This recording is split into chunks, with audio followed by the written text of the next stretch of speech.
Hello everybody and welcome to English at Ease. In this channel we explore a variety of different topics, all delivered and spoken in a slow, clear, and simple way so that you can improve your understanding of the English language. In today's video, we are going to be talking about the Greek myth of Orpheus and Eurydice. The story of Orpheus and Eurydice was one of the myths that the Greeks most liked to tell. It was one of the most popular myths for the ancient Greeks.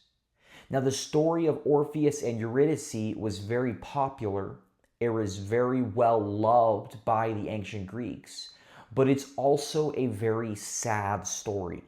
It is maybe the most sad of all of the ancient Greek myths. Now, the story of Orpheus and Eurydice starts with a character named Orpheus. Now, Orpheus was a very talented musician. He was a very good musician. Orpheus was able to play musical instruments very well. He was also able to sing very well. He was able to sing songs very beautifully. Now, Orpheus was probably the best musician in the world and the best singer in the world as well. Orpheus was very good at playing music and singing songs. In fact, Orpheus was so good at playing music and singing songs that whenever he sang and whenever he played music, all of the people near him would come to listen to what he was playing. They would come and they would sit and they would listen for hours and hours and hours. As long as Orpheus would keep playing and singing, people would stay and they would listen to his songs. Now, when Orpheus played, it wasn't just the people that would come and listen to his songs. It wasn't only human beings that would come and listen to his songs. In fact, he was so good at playing music and singing songs that even the animals would come and sit and listen to Orpheus's song because it was so beautiful, because it was so good. In fact, Orpheus was so good at playing music and singing songs that even the objects around him, little things around him, things that weren't alive, things that didn't have any life at all, things like rocks and sticks and leaves, these things would move around and dance because the music was so good, because Orpheus could sing so well. Now, Orpheus was very loved by many people because he could sing so well and because he could play such good songs. Orpheus was also very popular, and a lot of women wanted to marry Orpheus because Orpheus was very talented. He was very popular because of his songs. So a lot of women wanted to marry Orpheus. They wanted to become his wife. Now, Orpheus didn't really want to marry any of these women. Orpheus wanted to stay alone. That was until Orpheus met Eurydice, the second important character in this story. When Orpheus first met Eurydice, he immediately fell in love with her. Aww. Because Eurydice was one of the most beautiful women in the world. Eurydice was very beautiful. Now, Eurydice also fell in love with Orpheus. Orpheus and Eurydice decided to get married. They decided to get married and become husband and wife together. Now, after Orpheus and Eurydice got married, their lives were very happy. As time passed, they had a good marriage. They had a marriage that was full of love. They had a marriage that was full of joy, of happiness. That was until something very terrible and something very sad happened to Eurydice, to Orpheus's wife, Eurydice. One day, as Eurydice was walking outside, one day when she was outside of their house, when she was walking around, a snake bit Eurydice, And this snake was very poisonous. If this snake bit you, you would probably die. So when this snake bit Eurydice, she died. When Orpheus found Eurydice dead, when he found her body laying on the ground, dead, Orpheus was very sad. Orpheus loved Eurydice. So seeing her dead was just too much for Orpheus to handle. It was too much for him. Orpheus cried and he yelled and he was very sad. Now, Orpheus was so sad that he tried to think of a way that he could bring Eurydice back. He wanted to figure out a way that he could bring her back to life. A way that he could give her life again. That she could be alive again. Now, as Orpheus was thinking about this, some of the gods that the ancient Greeks worshipped, came to Orpheus and gave him an idea. They gave him an idea that they had to bring Eurydice back to life, to give her life again. The idea that they gave Orpheus was that Orpheus should go to the underworld. In Greek mythology, in the Greek stories, was that Orpheus should go to the underworld. In Greek mythology, in the Greek stories, the underworld was a place where people went after they died. Now, the gods told Orpheus that he should go to the underworld and he should talk to the king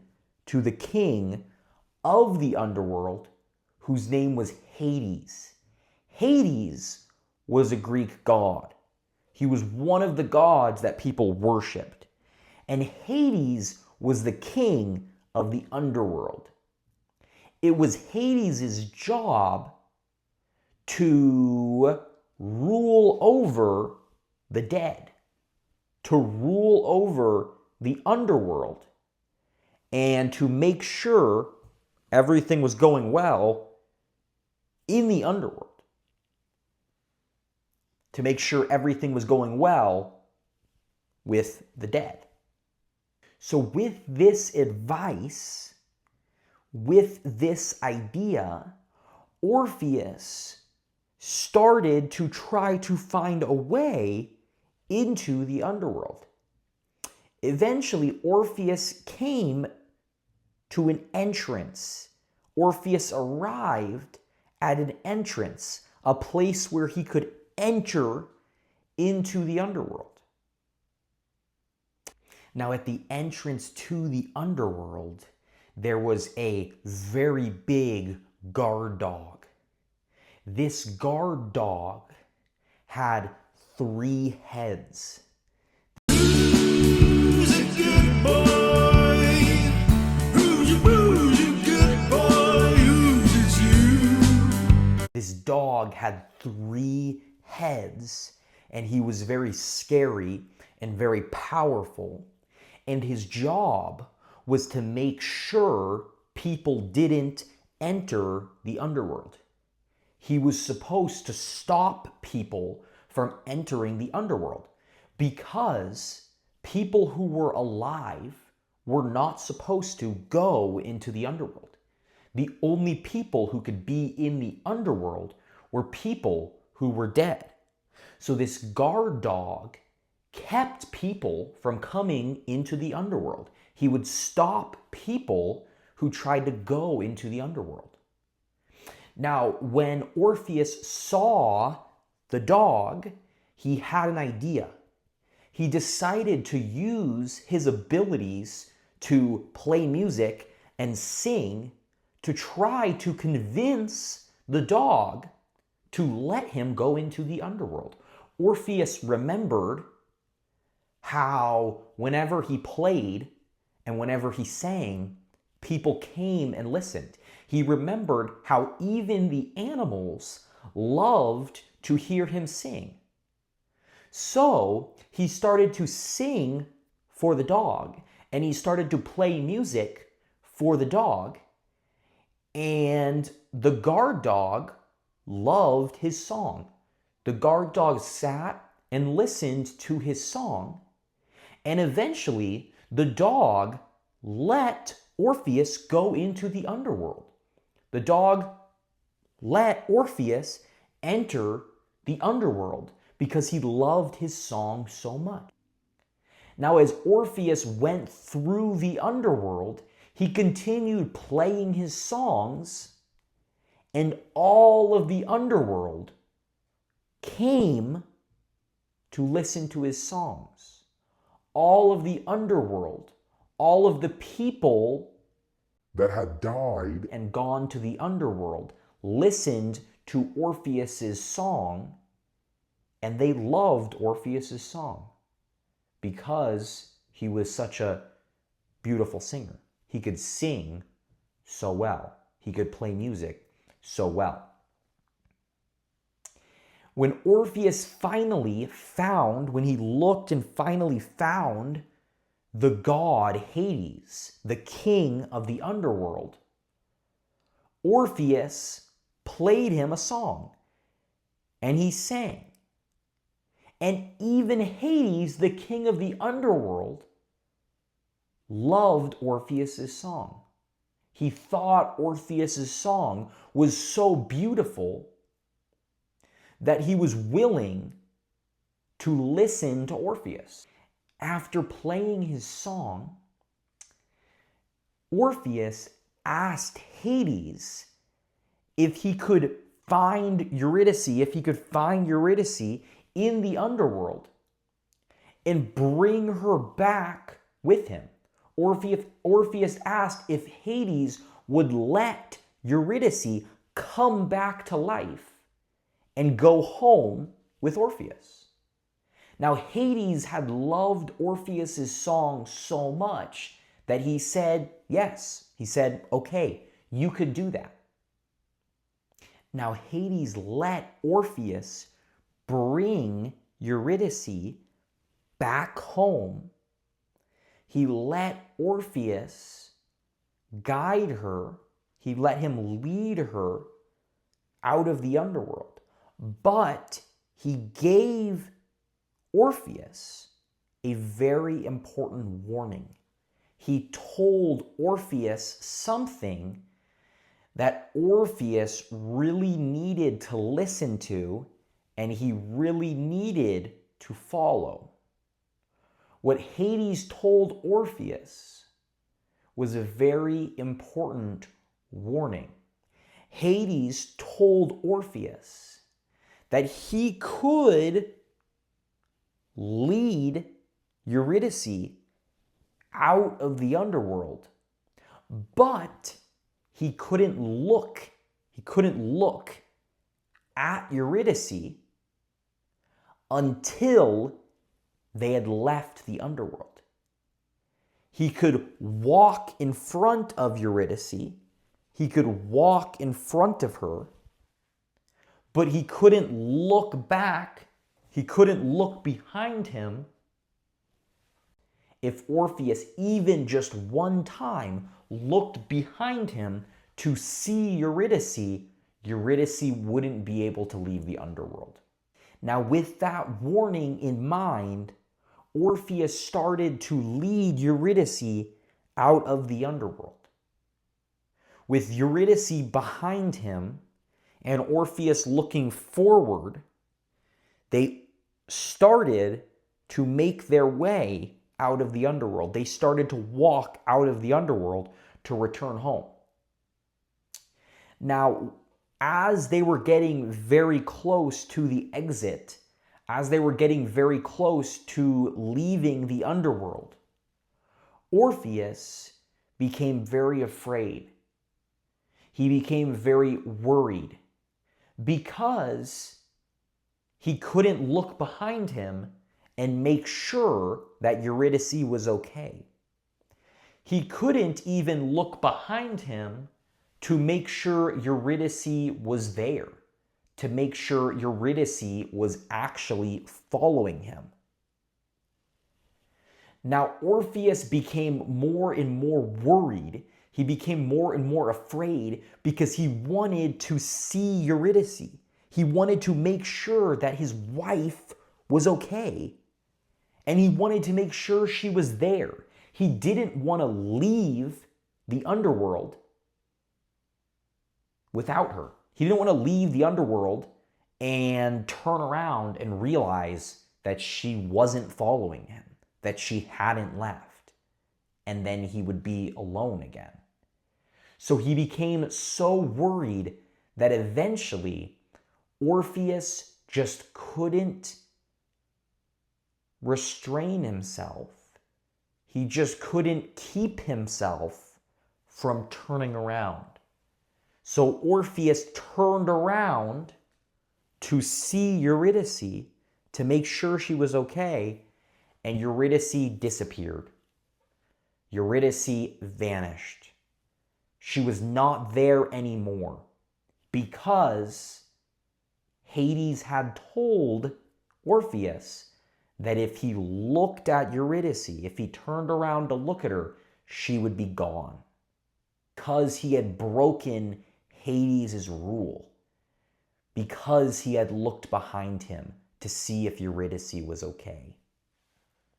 What's so sad about this story is that the reason why Orpheus lost Eurydice, the reason why he couldn't bring her back, was because he loved her so much that he wanted to make sure she was okay.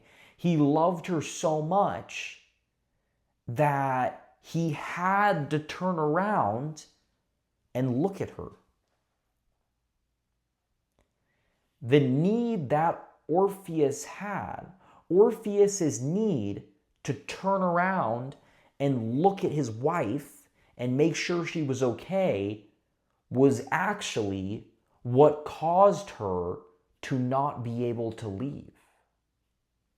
He loved her so much that he was not able to be with her anymore. The lesson that the ancient Greeks learned from the story of Orpheus and Eurydice was that sometimes you need to be able to trust somebody else, even if what you're doing is something very scary.